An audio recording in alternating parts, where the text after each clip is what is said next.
Hey, this is Coach Jan, and if you haven't seen Shang-Chi yet, go check it out. I already put out a video on the top 5 Tai Chi moves in Shang-Chi, Tai Chi being a martial arts style that's all over that movie, and this is a companion video. This is talking about a very particular part of Tai Chi called Dalu. It's a subset of an exercise, 1/3 of the Tai Chi system that's called push hands.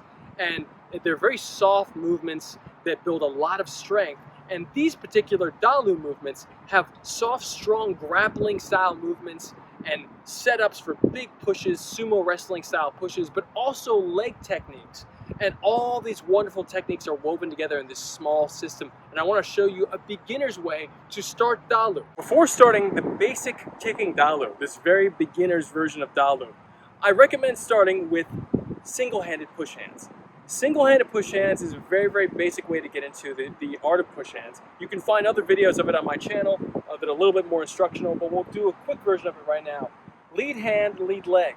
The pressure, the weight, is mostly on the back leg, meaning that you're going to stand ready with the weight on the back leg. The back leg can be 45 degrees, which is easier, or be parallel to your front leg. Whichever one, the parallel requires a lot more strength. Whatever you do though, you're going to be able to lift that front leg at any given time. That's how much pressure is on that back leg. There's an imaginary string lifting from the top of the head, and the tailbone drops straight down. So if you have any tension in the lower back, etc., you want to really melt that away. You connect wrist to wrist, the backs of the wrist, and you look at your palm like a mirror. Then you show that mirror to the partner, your opponent, and they sit, dropping the hips down. Softening the shoulder to melt the pressure away and then redirect it. This is all about pressure redirection. There's a time to meet pressure with pressure, and there's a time to yield and to redirect it back toward the goal. And this goal, in this case, is to take space from your opponent, to claim space from your opponent. So we're doing this single-handed push hands exercise, which leads to a bunch of grappling moves. So here, we're going to continue now along the lines of the Shang-Chi action scene, the training sequence between him and Yeoh, where they start doing the Dalu, which means they're doing footwork as well as the connected arm work. So we're going to talk about something that we talked about in the top 5 Tai Chi moves from Shang-Chi video, you can also find, which is pinning. We're going to pin first, meaning that we're going to essentially staple one arm, or we're going to pin one arm to the opponent's body. And once you feel that pin, of course, keep the other hand on the small of your back so that it's not loose. Both partners are doing this. You pin the arm, and then you're going to take this back leg and you're going to disconnect it from the anchor. It's anchored through the heel into the ground. You're going to disconnect the anchor, and you're going to kick, a very gentle kick. The intention here is to simply disrupt your partner's stance. You're lifting the leg up, and then she's going to step backwards. And I lean even more into the pin, continuing it, without losing my balance and not going forward. I'm rooting into my lead leg. She's going to throw that pressure back at me. And again, she's going to pin me. Kick. I'm going to step back. 1, 2, pin. And now I'm going to disconnect the back leg and I'm going to kick. I'm only kicking to lift the front leg, to disrupt the stance. This is not a hard kick, not even a reap or a sweep.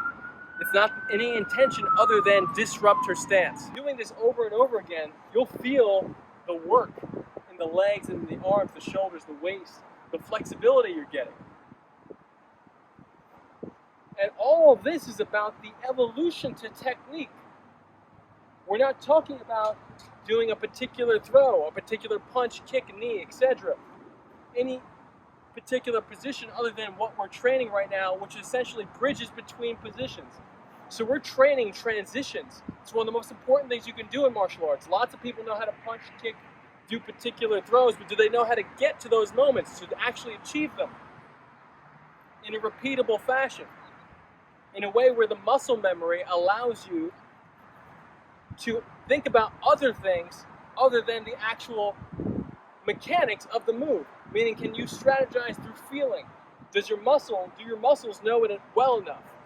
So that's one of the things that a huge value to push hands and to Dalu in particular, we're really getting into these moments because look, I'm playing here, I can play here, I can do all this stuff. And let's just play push hands for a second. So now we're playing push hands, and I'm going to use the Dalu. I'm going to use all of these moves to come around, boom, and to do all of this stuff. So you want to train the ability to feel like you can transition yourself from one moment to the other smoothly with strength, and that's one of the great things about Dalu and push hands. A lot of people do the freestyle that we did just now. Freestyle is really important, but it requires a lot of work to get proficient at it. And one of the ways you can speed up your growth in getting proficient at freestyle is doing things like Dalu and push hands. These repeated motions that are different than drills. A drill is punch, kick, round kick, jab, cross, round kick, jab, cross, round kick, jab, cross, uppercut, hook. These are great. They're super important. Excellent drills. But with push hands, you have this wonderful, seemingly repetitive motion that actually also has all these nuances in it in terms of speed, pressure, timing, etc. that has a live person. They're doing it with a live person. So I can't say enough good about these exercises. Again, we just started. We switched legs. So now we both have our left hand and left leg forward. I throw it back, 1. She throws it back, I throw it back, 2, and pin. I pin not with a hard flexing of my arm, but by relaxing into it. Relaxing into one point. To do jiu-jitsu, Brazilian jiu-jitsu, of the concept of the arrow. You're dropping your weight like an arrow into one point. So you're doing it here. You're grounded in the with your leg and allowing it to manifest into one point.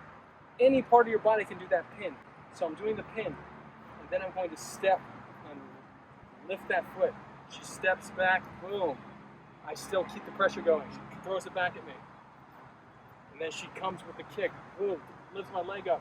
I slide it back because it feels awkward. It should feel awkward. You want to get really comfortable with awkward so that it's no longer awkward. Sliding, 1, 2.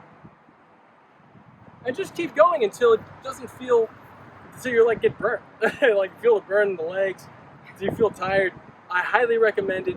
I used to do this for hours on weekends with my father and our Tai Chi Sifu, Keith Tong in New York. So I highly recommend Dalu. There's many different other versions that are amazing and complementary, and they all help. They always helped in our competitive training. We trained with a lot of people who didn't do this stuff, and it helped us accelerate in our learning from them and to become some of the best in the world. So I love sharing this stuff. Go and check out Shang-Chi as soon as you can, because the martial arts is amazing. The choreography is fantastic. The thinking behind the choreography is really nuanced. And hope you subscribe to this channel for more Tai Chi. Wonderful stuff. Love it.